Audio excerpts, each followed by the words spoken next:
Hi whole welcome to choice diary.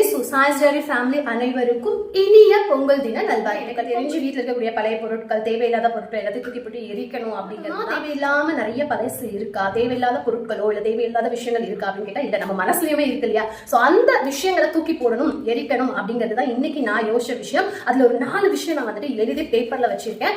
இந்த விஷயத்தை இதுக்கப்புறம் என்னோட லைஃப்ல நான் வந்து கொண்டு வரக்கூடாது, அப்படியே இருந்தாலும் அதை அப்படியே படிப்படியா வந்து முடிஞ்சிடணும் அப்படின்னு நினைக்கிறேன். என்னென்ன விஷயம் அப்படின்னு பாத்தீங்க அப்படின்னா, நிறைய விஷயத்தை நான் தள்ளி போட்டுட்டே போஸ்ட்போன் பண்ணிட்டே இருப்பேன். சோ அப்புறமா பாத்துக்கலாம் அப்படின்னு சொல்லிட்டு சோ இப்ப பண்ண வேண்டிய இப்பவே பண்ணணும் அப்படிங்கிற நினைக்கக்கூடிய விஷயம் தான் வந்துட்டு இந்த விஷயத்தை நான் எரிச்சு தூக்கி போடணும் அப்படின்னு நினைக்கிறேன். ஓவர் திங்கிங் என்ன மாதிரி நிறைய பேருக்கு இந்த பெரிய பிரச்சனை இருக்கும். இதை பத்தியாச்சும் யோசிச்சு நம்மளே கவலைப்பட்டுட்டே இருக்கும். சோ அந்த ஓவர் திங்கிங்கை தூக்கி போடணும். யார் நம்மளை பத்தி என்ன நினைச்சாலும் சரி, யார் நம்மளை பத்தி என்ன சொன்னாலும் சரி, சோ இது இப்படி இருக்குமோ அப்படி இருக்குமோ, எந்த ஒரு விஷயமா இருந்தாலும் சரி அதை நான் தூக்கி போட்டு எரிச்சணும் அப்படின்னு நினைக்கிறேன்.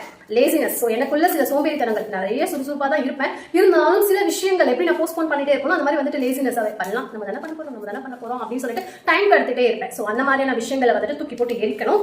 கூடவே வந்துட்டு sad and angry. So sometimes நான் வந்து எதுக்கு சுகமா இருப்பேன் எனக்கே தெரியாது, எதையாச்சும் நினைச்சு நான் சுகமாயிட்டே இருப்பேன். அந்த ஓவர் திங்கிங்ல எதுவும் வந்துட்டு அடங்கும். அதுக்கு நான் கோவப்படுவேன். சோ எதுக்கு கோவப்படுறேன் அப்படின்னா, ஏதாவது காரணம் இருக்கும், இருந்தாலும் ஓவர் கோவம் வந்துச்சு அப்படின்னா அது ரொம்ப பெரிய பிரச்சனை எனக்குள்ள நிறையவே ஏற்படுத்துது. சோ அதனால வந்துட்டு கோவத்தையும் அண்ட் கவலையும் தூக்கி போடணும் அப்படின்னு சொல்லிட்டு ஒரு 4 விஷயத்தை எடுத்து வச்சுட்டு போறேன். இதே மாதிரி நீங்க தூக்கி போடணும் அப்படின்னு நினைக்கக்கூடிய உங்களுக்குள்ள இருக்கக்கூடிய சில விஷயங்களை எழுதுங்க, எரிச்சு தூக்கி போட்டுடலாம். ஓவர் கம் பண்ணி அடுத்து நம்ம லைஃப் வந்து ஜாலியா என்ஜாய் பண்ணி நம்ம வாழணும் அப்படின்னு நினைக்கிறேன்.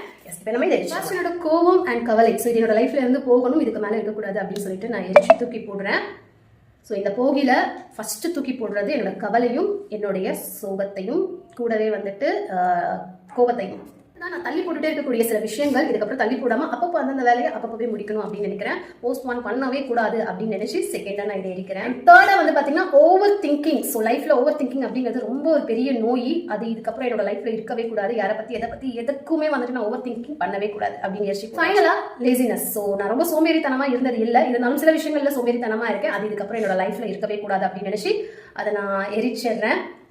ஸோ இந்த பொங்கல் உங்க எல்லாருக்குமே வந்துட்டு புதுமையான பொங்கலா, புதிய லைஃபோட தை பிறந்தால் வழி பிறக்கும் அப்படிங்கிற அந்த ஒரு பழமொழிக்கு ஏற்ற மாதிரி இருக்கணும்.